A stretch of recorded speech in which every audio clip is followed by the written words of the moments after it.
It's time for Local Prep Live, only on Local 24 Sports.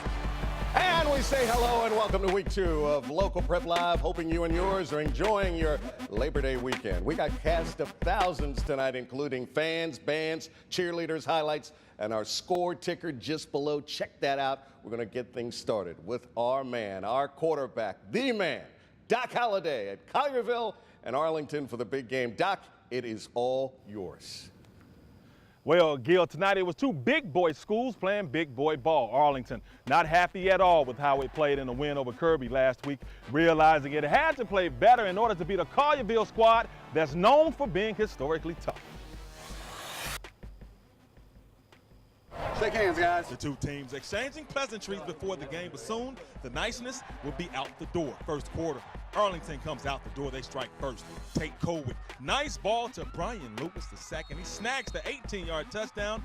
Tigers go up early, 7-0. But the Dragons, they're Dragons, and they fire back in the second. Alex Hicks lays one to Peyton McKay, and McKay takes it to the house. Stretches for the 11-yard touchdown, ties the ball game up at 7 apiece. Third quarter, now Chris Wiley wants his squad to do something. Colwick says, I got you.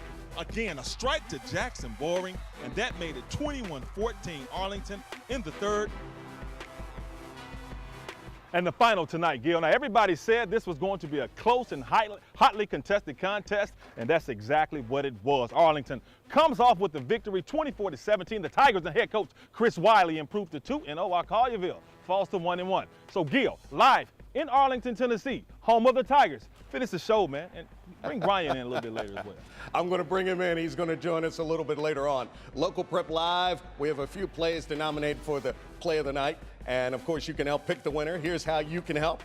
You share it by joining us at shareit@localmemphis.com and tell your friends and do all that. Vote on it at Facebook at Local Memphis and send it by the way of Twitter at localmemphis.com using that LPL hashtag. Central and Mitchell hooking up tonight at Whitehaven Stadium, and Central coming in with a lot of hype, and Mitchell with the ball down 7-0. And Tomdarius Tresvant is stripped by Xavier Keaton of Central, and he's going to recover, and you see the play coming up right here, and that would set up Dedrick Thomas, who eludes two defenders and makes the pass to Eddie Lee, who's going to take it to the house kind of like a tightrope act, and you're going to see him escapability galore, and this is a play of the night nominee. Keep your eye on that, and he's going to hook up with his wide receiver. Great move to get into the end zone. Later, Artavius Russell for the short touchdown run for Central.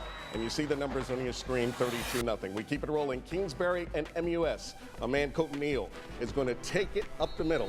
And MUS, as the seas parted, 7-0. MUS would capitalize on Kingsbury's lack of offense. Marcus Evans scores for the Owls. MUS 14-0. You see the final on your screen. MUS big 47-7. Lions Den. Harding Academy playing West Carroll. Late first quarter. One of the great LPL photojournalists, Parker Hayes, has his lens on a gentleman by the name of Calvin Hunter. He's going to see the wedge. You see it right there. And he's full throttle, 80 yards to the house.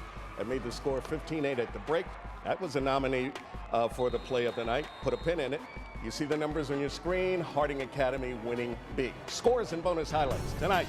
Games are also at our website, localmemphis.com. Just click on that sports icon. When we come back, we're going to head to Orange Mound, BTW in Melrose, Germantown Christian Brothers. The aforementioned Bryan Fenley is going to join us. But first, our Spirit Squad of the Week from Dyer County, the Choctaws. We are DC. We are DC. We are DC.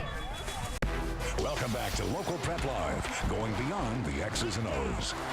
Thank you, Mia. We welcome you back to the program, and remember to check the scores at the bottom of your screen. What a difference a year makes. Can you believe that in 2012, the Melrose Golden Wildcats did not win a single game? No. And the pride of Orange Mound, where they turned it around last year, going 8-4. Rebuilding continues by evidence of a 62-0 win over MAHS last week. They welcomed in Booker T. Washington to the mound tonight. Our Bryan Fenley getting mic'd up and just in from Tom Nix Stadium. Take it away, BF. Hey, thanks, Gil. You know, Melrose coach Eddie Woods took over in 2012. He promised the Orange Mound community he would turn things around, and it looks like he's making good on that promise, but BTW looking to derail that momentum. Melrose comes in with an 0-1 record, and if you got Tony Pollard on your high school fantasy football team, you're pretty happy. First quarter, Golden Wildcats Cedric Crawford to Pollard. Thunders his way into the end zone. Melrose on top, 15-zip. Second quarter, Booker T. Washington, not what they want. Devontae Hill, give me that. Melrose swarming on defense. Later in the second, Golden Wildcats in the red zone. Pollard disappears behind his blockers, and then he struts into the end zone. Touchdown, Melrose manhandles BTW 55-zip. All right, now over at Tom Nick Stadium, both Germantown and Christian Brothers we're looking to avoid an 0-2 start. CB, man, did they have their defense operating tonight. Let's get you to that game. The Purple Wave de-forced two turnovers in the third quarter. And you know what? It is always good to see the throwback Vancouver Grizzlies jerseys. Big Country Reeves would be proud. Third quarter, Red Devils drew white. Intercepted by Walker Grisanti. Later in the third, Germantown's Aubrey Miller running with a convoy to his right. But he's gobbled up. Christian Brothers D making it hard for Germantown to establish the running game. And Christian Brothers, they coast to a 28-7 victory, their first W of the season. Meanwhile, it doesn't get much easier for either of these two teams. Next Friday, Germantown has Collierville, and the Purple Wave travel to South Haven to face the Chargers. Now to a man you always want in your huddle, Gil. I'm handing it off to you. All right, Brian, thank you, and I'm not going to fumble. Whitehaven, Fairleigh, our game of the week, but Tresvant and South Haven was in the running too. Tresvant, number 1 ranked in their LPL poll. Chargers 8th. Tresvant, Kadoran Richardson with a nice touchdown run. Beautiful cheerleaders out there tonight. Their touchdown run right here. South Haven would answer with a short score by Kevon Johnson. And South Haven big tonight by the count of 35. You saw the numbers on your screen. All with the victory there. The Panthers pad for Douglas, the Red Devils, and the Bartlett Panthers. Bartlett with a big lead in the third, 35-6. That's Jernaline Martin breaking free deep into Douglas territory. That would set up for a touchdown, and Bartlett would miss the extra point to go up 41-6, and that's where it stands, 41-6. Time for a quick break, but more to come. Whitehaven and Fairleigh. Meanwhile, check out our band of the week, the mighty sounds of Overton, the Wolverines.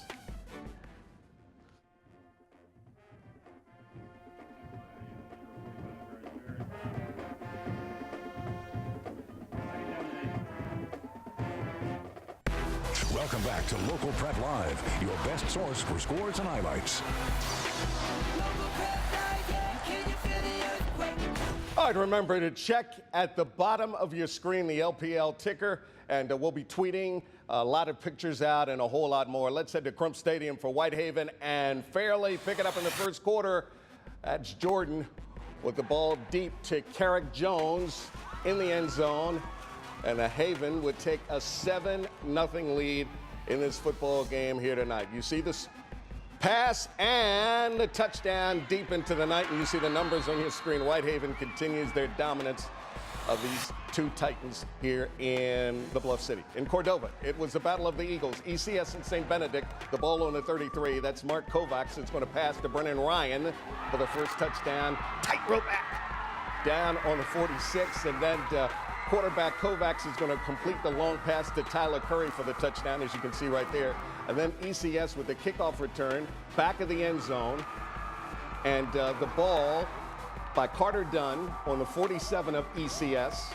And Alex Smith would complete the pass to Zach Genero for the touchdown. And you see the numbers on your screen, 35-23. Next up, West Memphis Christian against North Point Christian. Here come the Trojans busting out of the tunnel, and here comes Devin Davis of North Point gone.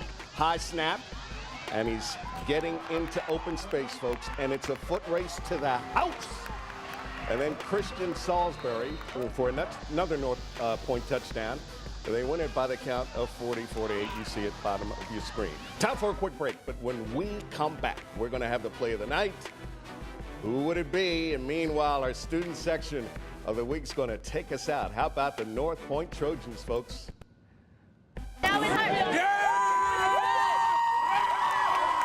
That kick from Joey Pop is up and good for an extra point. Trojans now lead 7-0 with 8 minutes and 3 seconds left in the first quarter. Ladies and gentlemen. Local Prep Live continues, giving some love to Dyer County, the Choctaws, and the Overton Wolverines at Holly Stadium tonight. We pick it up scoreless. Dyer County with the ball. Ryan and Crockett with a pump fake, and he's going to go deep to Colton Harbor. This kid's outstanding. I'm going to tell you something. Great pump fake, and that's a touchdown for that, and it's a play of the night nominee, Harbor, like you saw it, at the Johnny Football gesture. And then the extra point attempt, Choctaws handles the rocket, and Crockett tackled by Marvis Armstead in the fumble. And the ensuing kickoff is going to come up and off the onside kick right there, Brian. Absolutely. You know, what recognition there. And then that sets up in Crotty. He fakes the handoff there, and then he takes it in for the score right there. And, you know, touchdown Dyer County. Extra point no good. Dyer County gets it to go, and they win it 19-6. Okay, and also tonight's play of the night, we go back to Whitehaven and Central. For Central and Mitchell, check out Central Warriors quarterback Dedrick Thomas. He's going to elude 2 defenders, Brian. What do you think of this? Escapability or what? Absolutely. Houdini. This is a guy that can create space, able to, you know, break free, and then look at that. Stampedes in the end zone right there. The great play. Looked like a rugby scrum. Bonus highlights, DeSoto Central and Lewisburg first quarter, and the Jags overpowering right now. Alomar would maneuver to his right, and it's going to stampede 41 yards. The kid's busting out of the tunnel, and for the touchdown, DeSoto Central with the early lead. I was shooting this game. This was the first offensive play from scrimmage for DeSoto Central. An incredible way to go. And then later on, the offense, of course, with the upper hand. The defense for DeSoto Central coming up big, coming up with a pick there. Ethan Wright. And then, of course, no problems with the Jags offense. Still in the first, Cameron Bowman rifles it to Jesse Curry, who dashes into the end zone. DeSoto Central levels Lewisburg 49-33. All right, that'll take us to our scoreboard right now. Let's take a look at these scores from tonight. Cordova 13, Kirby 6. You see Houston, a win over Bolton. You have some more scores to pass on to? East pitching a shutout over Westwood 47-0. Southwind also 44-0 over Sheffield. And big numbers, you see Oakhaven, a loser tonight. Ripley, big numbers over Northside. Craigmont and Wooddale. And Dyersburg 39-18 over Haywood County. Millington 20, Brighton 7. Olive Branch 37 over 6 to Raleigh, Egypt. St. George's 26, Jackson Academy 41. You see the numbers there. Jackson Academy winning. Munford 23, Manassas 13. And scores and bonus highlights from tonight's game right now trending at localmemphis.com. Just click on what? That sports icon, and we got to get that going. Absolutely. All right, that's going to put the finishing touches on another edition of Local Prep Live Week 2. But before we leave, final thoughts from tonight's game. And, of course, Bryan Fenley, an outstanding job as always. But we're going to go to Doc Holliday with our big game, Whitehaven and Fairleigh. Doc, close us out. Well, Gil, before this game, Arlington head coach Chris Wiley predicted this would be a tough, competitive, and extremely close ball game. And that's exactly what we got here tonight as the home team. Knocks off Collierville 24-17 with this victory. Arlington improves to 2-0 on the year, while Collierville falls to 1-1. For Local Prep Live, Gil, finish this show out. You and for Brian and for all of us here at Local 24, good night.